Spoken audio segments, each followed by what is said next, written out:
This is the QTV Nightly News, and I am Loli M. Kamara. Thank you for joining us. And a reminder that you can also join us on Key Radio 103.3 FM. Here are the headlines for this extended news bulletin. More than 50 imams and Islamic scholars are participating in a 4-day training course at Al-Insan University in Banjulundi, organized by the Gambia Supreme Islamic Council in partnership with the Saudi Ministry of Islamic Affairs. As the world marks World Drowning Prevention Day today, members of the Red Dolphin Lifeguard Association stationed at Palmarima Beach are calling for greater support with life-saving equipment and funding to help them save lives. The National Environment Agency, in collaboration with students in the Upper River region, belatedly commemorated World Environment Day under the theme "Beat Plastic Pollution." On Thursday, the Sheikh Zayed Regional Eye Care Center held a graduation ceremony for over 3 dozen health care providers on completion of an intensive eye health training program. In sports news, the Ministry of Basic and Secondary Education Primary School Sports Committee Regional Education Directorate to West celebrated the winners and runners-up of the Under-13 Boys and Girls School Tournament. Those were the headlines. Now the news in detail.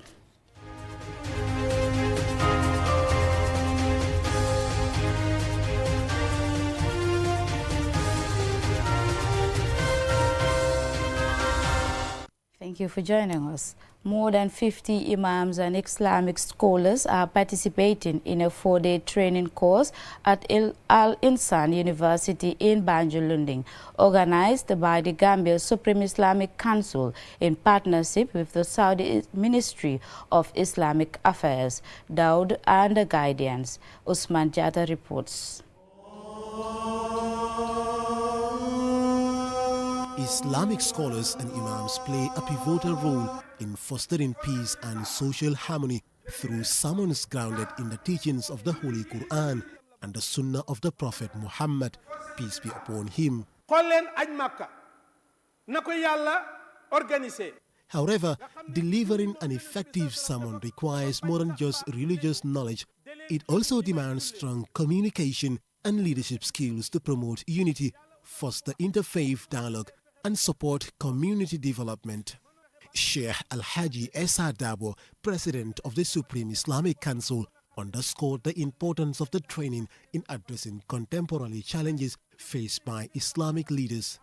The purpose of the training is to train imam in various skills that they need. This is a big gap in the Gambia because many imams they just get their certificates and join imamship without any official training. So that's why we have a lot of problems in our sermons, our method of preaching.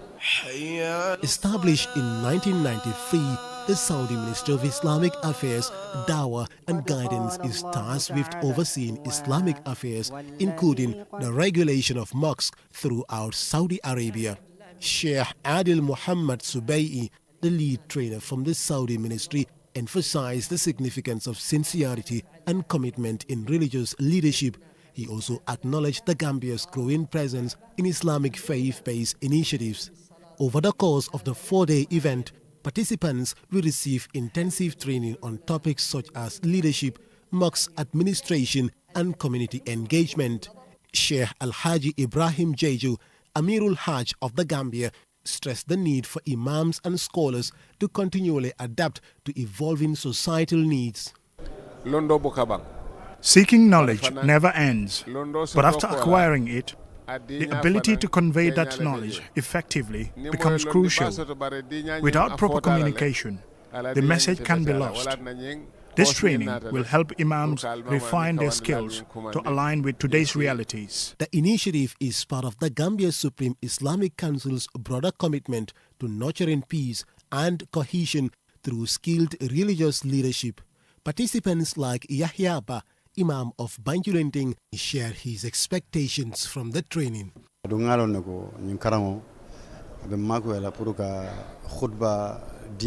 I am very optimistic that this training will enhance the way I deliver sermons.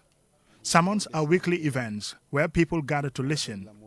So we must ensure we share messages that benefit them through the Quran and the teachings of the Prophet Muhammad, peace be upon him. This training equips participants with the necessary skills to effectively guide their communities, strengthen religious understanding, and contribute positively to national development, peace building, and harmonious coexistence across society. Usman Jatta, QTV News.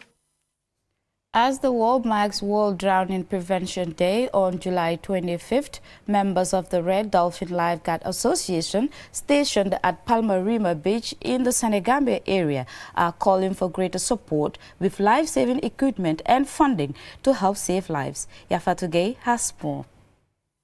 Comprising around 50 young volunteers, the Red Dolphin Lifeguard Association plays a crucial role in protecting beachgoers from drowning by maintaining a daily presence at Palmarima and nearby beaches, responding swiftly to emergencies, and providing essential water safety education to the public. Ibrahima Sinera emphasized the importance of beach users respecting and following lifeguard instructions, noting that such cooperation can greatly reduce the risk of drowning. In the summertime is the hardest time right now, because like the season time is just like the tourist time, but right now is the most important time, like the summer, like our families, our Gambian brothers and sisters, you know, our mothers and fathers, everyone, you know, come to the beach. So right now it's very risky here because a lot of people come to the beach, hundreds of people. It's very crowded here, and we always be at the beach to supervise people, especially kids. You know, kids are our main problem because you have to keep an eye on them. Some families, like some parents, they are very like, they don't like keep like they are set on their children, because you come to the beach, you come with a lot of kids, you let them go in the water, and without supervising them. And we used to be here supervising kids. These volunteers conducted a rescue simulation exercise demonstrating the skills and coordination required during real-life emergencies. This display aims to highlight the vital role lifeguards play to raise awareness about the dangers of drowning, described by the United Nations as a silent killer, responsible for more than 200,000 deaths annually, especially among children and youth aged 1 to 24. Members Asan Sumare and Abdullah Sar also expressed concerns about the risk they face due to inadequate equipment and logistical support. They appeal to the Ministry of Tourism and other relevant stakeholders to assist their life-saving efforts. We are facing here many challenges, absolutely.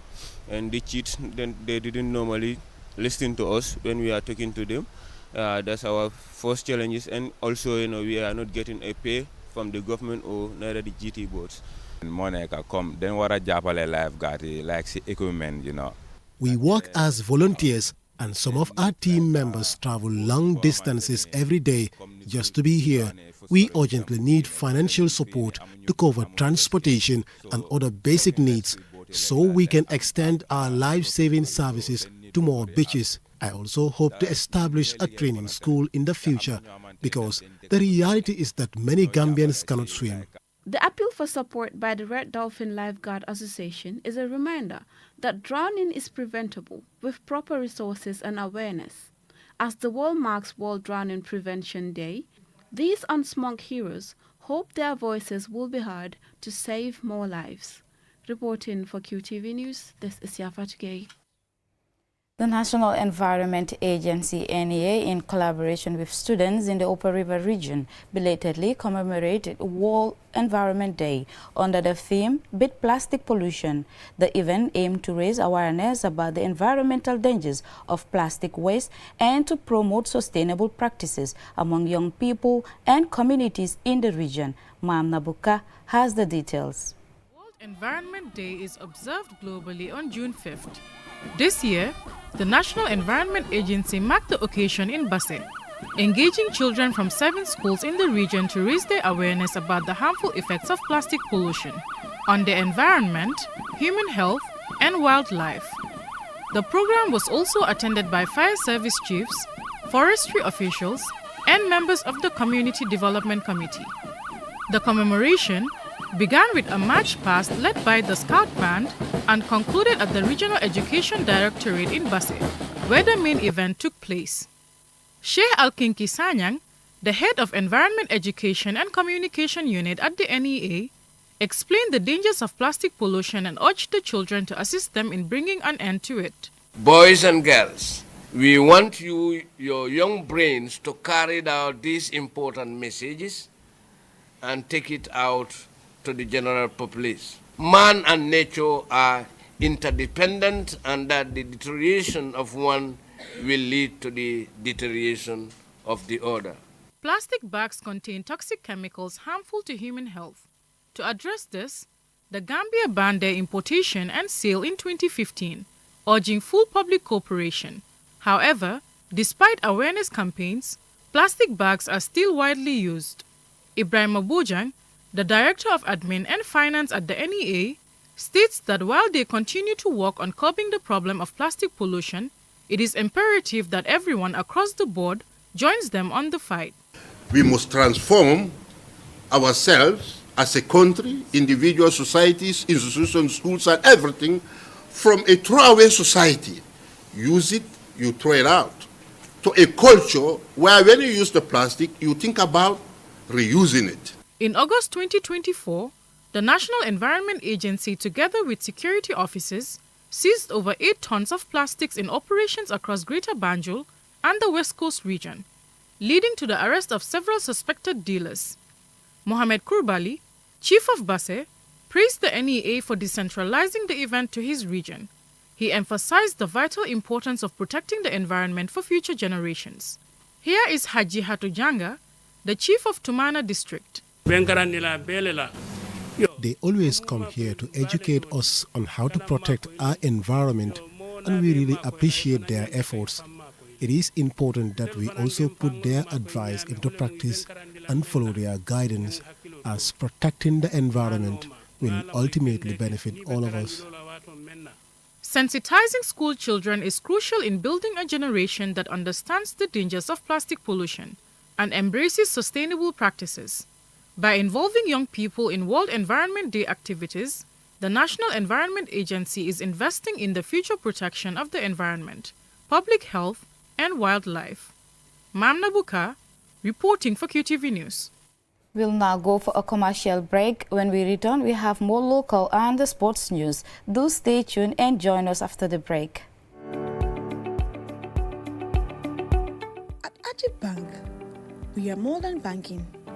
We build bridges that connect you to pivotal services every day. Do you have government bills to pay to the Gambia Revenue Authority, Comfort, KMC, or the Accountant General's Department? We've got you covered. From payment of customs and domestic taxes to GRA, payment of number plate and vehicle ownership transfer to Comfort, payment of property rates and business license fee to KMC, and payment of MR passport, business registration, fishing license, land fees, sale of assets, lease application, development permits, quarrying royalties, gravel and sand, mining royalties, and a host of other revenue lines to the Accountant General's Department. Walk into any of our branches nationwide and make your payments hassle-free. Either in person or online. Simple, secure, and immediate. With Ajib Bank, there is no need to worry about government bill payments for your vehicles, taxes, licenses, business registration, and any other revenue line. Ajib Bank, passionate about your investment. We've got you covered. Ajib Bank, your investment partner. Browse with us. QCell brings you a promo like never before. Get unlimited internet for just $25. Yes! Recharge $25 and enjoy the convenience of free internet from 1 a.m. to 6 a.m. every day with our Browse with Us promo. With this amazing offer, you can browse, stream, and download all your favorite movies for free. So why wait? Recharge $25 today and enjoy free internet only with QCell between 1 a.m. to 6 a.m. For more information, call customer care on 111. QCell, Senior Bus, we innovate, others follow. Terms and conditions apply.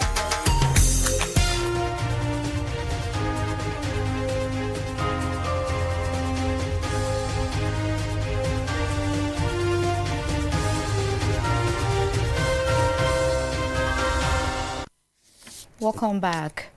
On Thursday, the Sheikh Zayed Regional Eye Care Center held a graduation ceremony for over 3 dozen of healthcare providers on completion of an intensive eye health training program. Ma'am Nabuka again. Event held at a local theater brought together healthcare professionals, distinguished guests, and families to honor the graduates' dedication and commitment to enhancing eye care services in the region. The Regional Ophthalmic Training Program, which is now housed within the Sheikh Zayed Regional Eye Care Center, was established in 2001 and trains mid-level eye health personnel from the Health for Peace initiative countries and beyond. Its establishment and public awareness on eye diseases led to an increased demand for eye health services within the Gambia and sub-Saharan Africa, and so to the training of over 500 eye care personnel from the sub-region and beyond. This graduation marks the 23rd batch since the inception of the program. 37 students from the Gambia, Zambia, Cameroon, Burkina Faso, Sierra Leone, Uganda and Lesotho were successfully trained in surgical ophthalmic nursing, orthoptics, optical dispensing and lab technician, and community ophthalmic nursing. The training program, which spanned 9 months, emphasized both theoretical knowledge and practical experience, ensuring that graduates are well prepared to address the growing demand for eye care in the region. Here is Dr. Winston Cisse, the CEO of Sheikh Zayed Regional Eye Care Center. Today we celebrate your accomplishments and acknowledge the immense potential that resides within each of you. As you embark on your new careers, I urge you to always remember the essence of your profession, to see beyond the illness or injury and embrace the humanity of every individual who crosses your path. Ndalela Ndalela, a student from Zambia serving as the representative of the graduates, and Dr. Momoduti Nyasi, the Director of Health Services at the Ministry of Health, touched on the theme of the ceremony. Imagine today your eyes go blind. Will you be able to do farming? Will you be able to do vetting, editing, and if you are a journalist or media personnel? Of course, no. And this leads to poverty. In a world where everyone deserves the chance to strive, it is crucial to ensure that our sight is not a barrier but a gateway to opportunity. Pierre Mendy, the course coordinator of the program, and Sadio Kanyi, the program manager of the National Eye Health Program, gave the graduates some parting advice.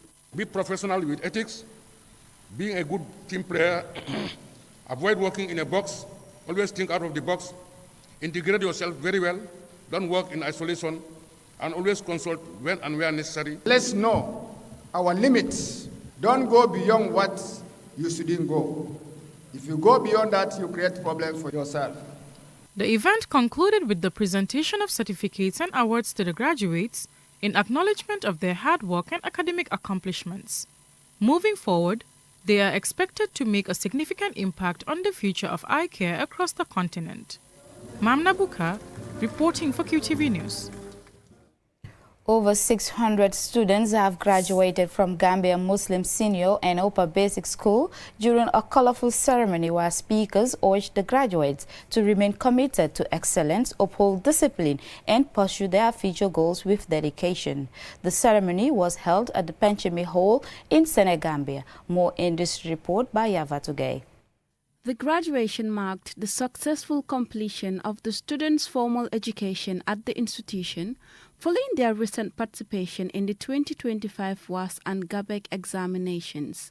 The event brought together proud parents, teachers, alumni, and well-wishers in a show of unity and celebration of academic achievement. Seydou Jallo, the principal of the school, highlighted the importance of the day for both students and their families. He commended the graduates for their dedication and urged them to stay committed to excellence. I must commend and congratulate the graduating students, especially the senior secondary level, for their efforts and perseverance during the long period of their academic life. However, I would like to urge them not to rest on their laurels, for senior secondary school leaving certificate is just an Anglophone West Africa qualification and not a continental or universal one. The guest speaker, Mohamed Jawara, shared his personal journey of perseverance, growth, and achievement. He offered words of encouragement and shared advice on cultivating habits that promote long-term success. Many people associate education only with grades, certificates, and qualifications on paper. While these achievements are valuable and do indeed open doors, true education goes far beyond that. True education builds character. It nurtures resilience. And of course, it reveals purpose. The ceremony showcased a blend of cultural performances, Quranic recitations, poetry, and musical tributes, reflecting the school's inclusive spirit and dedication to holistic education. Awa Jabang, one of the graduating students, expressed gratitude to the teachers and parents for their continuous support throughout their educational journey. To my fellow graduates, as we stand on the threshold of a new chapter, it's natural to feel a mix of excitement and uncertainty. But I encourage every one of us to embrace that uncertainty as an opportunity to explore, to innovate, and to make a difference in the world. Established over 50 years ago, the Gambia Muslim Senior Secondary School has long been a pillar of academic and moral education. The school has produced thousands of graduates who have gone on to serve in various leadership positions across the Gambia and beyond. For the graduates, the celebration marked a transition from senior and upper basic education with the knowledge and values gained at Gambia Muslim Senior Secondary and Upper Basic School set to guide them in their future endeavors. Reporting for QTV News, this is Yafa Tugay. Up next is sports news.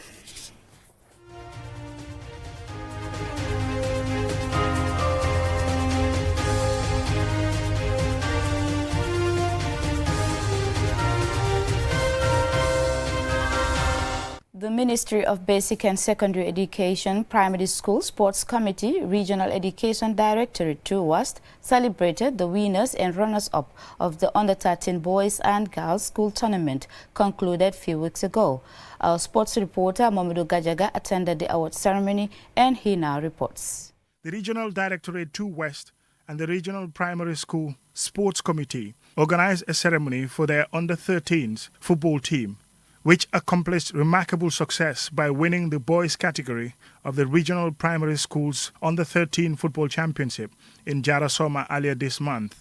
At the awards ceremony, at the Regional Education Office in Brikama, the Under-13 girls team was also honored for finishing second in the same competition. Buba Mani, Principal Education Officer, Region 2, praised the teams. Region 2, as it used to be, was never challenged when it comes to sports. We are always ahead of the other regions, even when it was only 6 regions. All right? So continue on the good work that you're doing, because as far as we are concerned, as far as the director is concerned, you have the support of this region. The West Coast Regional Primary School Sports Committee scouted young players from across the region, from 600 players that would go on to become the Under-13 winners in the boys category and girls teams as runners-up of the competition. Paul K. Mendy, the Regional Education Director for Region 2, says sport is an important extracurricular activity in school, while Musa Amul Nyasi, the Deputy Governor of the West Coast Region, says schools football is about developing football from the grassroots. Sport is not only used in education, but it's a powerful tool that unites us and to develop our young talents. That's what I mean. I just saw the screen. They all celebrate to win. We'll win. That is a state of belonging, which sport creates.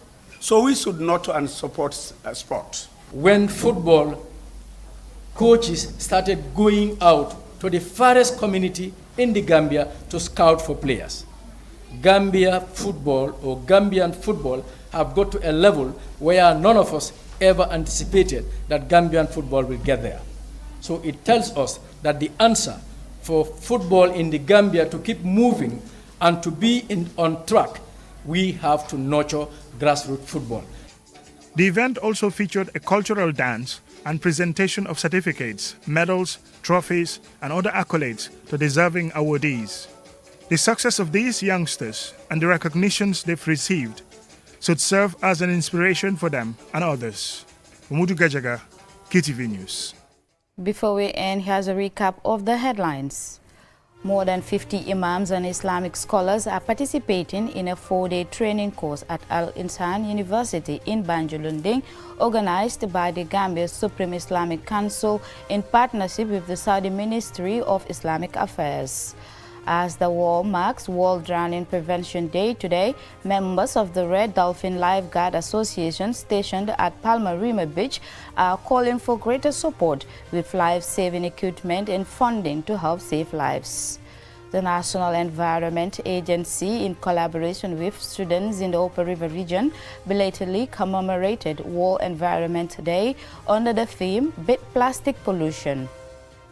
On Thursday, the Sheikh Zayed Regional Eye Care Center held a graduation ceremony for over 3 dozen healthcare providers on completion of an intensive eye health training program.